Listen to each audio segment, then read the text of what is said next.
Good morning बच्चों। आज हम लोग मुहावरा और लोकोक्ति के बारे में जानेंगे। हम जब भाषा का प्रयोग करते हैं तो भाषा में इसका मुहावरे और लोकोक्ति का प्रयोग हम जब करते हैं तो भाषा विशेष रूप से सुंदर और अर्थपूर्ण और प्रभावी हो जाता है। तो भाषा को अधिक प्रभावशील और सुंदर बनाने के लिए मुहावरा और लोकोक्ति बड़ा महत्वपूर्ण है। मुहावरा और लोकोक्ति उस वाक्य के या उस वाक्य के भाव को, अर्थ को बड़ा ताकत देता है। जिस बात को हम सहज नहीं बता सकते हैं, सहज भाषा में, सहज शब्दों में व्यक्त नहीं कर सकते हैं, ऐसे कठिन कठिन अर्थों और भावों को मुहावरा और लोकोक्ति बड़ी आसानी से व्यक्त कर देता है। अब जानते हैं कि मुहावरा है क्या, मुहावरा किसको कहते हैं। हम यहाँ उदाहरण में लिखे हैं जैसे टांग अड़ाना। तो टांग अड़ाना एक वाक्य पूरा नहीं है, यह एक वाक्य का अंश है या शब्दांश। दो शब्द है या वाक्यांश है या शब्दांश है, लेकिन इसका अर्थ ये नहीं हुआ जो इसका शाब्दिक अर्थ है। टांग अड़ाना का शाब्दिक अर्थ हुआ अपने पैर को किसी के सामने टिका देना, लगा देना, ये शाब्दिक अर्थ हुआ। लेकिन इसका अर्थ विशेष अर्थ है। यह जो शब्दांश है यह अपने शब्दार्थ से अलग एक विशेष अर्थ देता है। तो ऐसे शब्दांश को, ऐसे वाक्यांश को जो एक विशिष्ट, एक खास अर्थ प्रदान करता है, जो उसका शब्दार्थ है, जो शाब्दिक अर्थ है, उससे हटकर अलग अर्थ देता है, ऐसे वाक्यांश या शब्दांश को हम मुहावरा कहते हैं।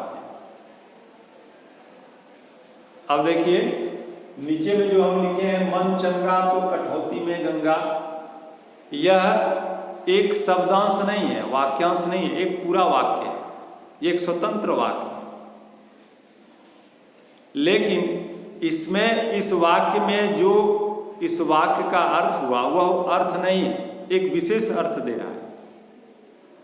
वाक्य में जो कहा गया, जो उसका शाब्दिक अर्थ होगा, उस वाक्य में जो शब्द प्रयोग किया गया, इसमें वह इसका शाब्दिक अर्थ के रूप में प्रयोग नहीं किया गया, एक विशेष अर्थ के रूप में प्रयोग किया गया। इसका अर्थ हुआ मन की स्थिति और शुद्धता महत्वपूर्ण है। ये बात बताने के लिए हम इस वाक्य का प्रयोग किया। तो ऐसा वाक्य, ऐसा स्वतंत्र वाक्य जो अपने शब्दार्थ से हटकर एक विशेष अर्थ देता है, तो उसको हम लोकोक्ति कहते हैं। लोक उक्ति मतलब लोगों की उक्ति, जनसमूह में उनके अनुभव से जो बात निष्कर्ष के रूप में निकली और जो प्रचलित हुई भाषा में, उसको लोकोक्ति कहते हैं। तो अब लोकोक्ति और मुहावरा में महत्वपूर्ण बात हुआ, अंतर क्या हुआ, हम कैसे जानेंगे कि ये मुहावरा है, ये लोकोक्ति है। तो पहला अंतर हो गया कि मुहावरा हमेशा वाक्यांश होता है, मुहावरा हमेशा शब्दांश होता है जो विशेष अर्थ देता है। लेकिन लोकोक्ति हमेशा एक पूरा वाक्य होता है, स्वतंत्र वाक्य होता है। ये पहला अंतर हुआ। दूसरा, लोकोक्ति का जब हम प्रयोग करते हैं तो उसके रूप में बदलाव होता है, वह वाक्य में घुल मिल जाता है, वाक्य के अर्थ के अनुसार वह उसका रूप बदलता है। वाक्य को जिस काल में हम प्रयोग करेंगे, जिस लिंग वचन में हम प्रयोग करेंगे, तो उसका प्रभाव मुहावरे पर पड़ेगा। जैसे यहाँ है टांग अड़ाना, तो मुहावरे में हम जब प्रयोग करेंगे तो इसका रूप बदल जाएगा, होगा टांग अड़ाता था, वह टांग अड़ाएगा, वह टांग अड़ा रहा है, इस प्रकार उसका रूप बदलेगा काल के अनुसार। इस पर लिंग का प्रभाव पड़ेगा, वचन का प्रभाव पड़ेगा।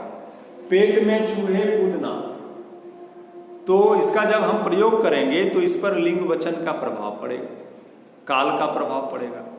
मेरे पेट में चूहा कूद रहा है, कूदेगा, पेट में चूहा कूदेगा, कूद रहा था, चूहे कूद रहे थे, तो काल और लिंग वगैरह का इस पर प्रभाव पड़ेगा। वाक्य के अनुसार यह अपना रूप बदलेगा। लेकिन लोकोक्ति में ऐसा नहीं। लोकोक्ति ज्यों का त्यों जिस रूप में है उसी रूप में उसका प्रयोग किया जाता है। ये दोनों में अंतर है। मुहावरा का जब हम प्रयोग करते हैं तो इसके ऊपर काल का प्रभाव पड़ता है, यह वाक्य में रूपांतरित होता है, यह इसमें बदलाव होता है। लेकिन जब हम लोकोक्ति का प्रयोग करते हैं तो स्वतंत्र रूप से करते हैं, यह अर्थात ज्यों का त्यों बिना परिवर्तन के वाक्य में इसका प्रयोग होता है। जिस रूप में लोकोक्ति है उसी रूप में वाक्य में वह प्रयोग किया जाता है, उसके रूप में कोई बदलाव नहीं। तो ये दूसरा अंतर हुआ। तीसरा अंतर हुआ कि ये बनाया जाता है और ये बना हुआ होता है, अर्थात एक विशेष अर्थ में इसको बनाया जाता है, विशेष अर्थ में इसका प्रयोग किया जाता है, बनाया जाता है। लेकिन यह लोगों के अनुभव से निष्कर्ष के रूप में लोगों के बीच प्रचलित हो जाता है। कहने का अर्थ हुआ ये लोगों के अनुभव से सिद्ध होता है यह वाक्य। इसमें समाज का, लोगों का अनुभव है और उस अनुभव से ये बात कही गई और लोगों के बीच प्रचलित हो गई और भाषा में प्रयोग होने लगा। यानी हर लोकोक्ति के पीछे एक समाज का अनुभव है, एक कहानी।